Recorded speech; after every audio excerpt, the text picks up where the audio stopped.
Então, aqui a gente tem, né, uma célula, tá? E aí, a gente tem aí o vírus do HIV, que ele tá aí de verde e amarelo, tá bom? Pode reparar que ele tem a membrana dele aí, o capsídeo, né? E aí, ele lá dentro, que a gente também vai chamar aí de como se fosse o núcleo dele, né? Que é a doença em si. E aí, toda essa parte dele redondinha aí que tá de amarelo é a proteína dele, né? Que a gente falou que ele é feito aí, o material genético dele aí, proteína.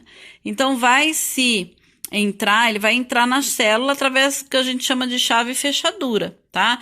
Então, ele vai entrar nessa célula, ele entrou aí nessa célula, o que ele vai fazer? No caso aí, a célula, lembra que eu falei que cada vírus tem uma célula que ele vai escolher? No caso aí, ó, ele entrou no linfócito T. Mas eu já ouvi falar do linfócito T, professor, assim, ó, a nossa célula de defesa, os nossos glóbulos brancos, né?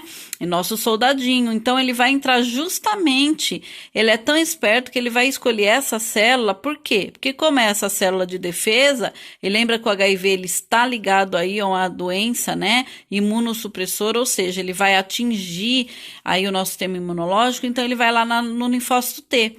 Então, quando ele entra lá no linfócito T, pode ver que ele perde a camada dele lá de proteção, tá vendo, ó? Que é a camada de proteção dele, opa, ele perde essa camada de proteção, ele consegue entrar na célula, ele quebra essa camada e, ó, aqui, ó, esse sim é o vírus, ele entra no núcleo, chegando lá no núcleo, ele vai fazer o quê? Olha, eu tenho a receitinha aqui do bolo e quero que você façam aí 10, 20, 30 milhões de bolo.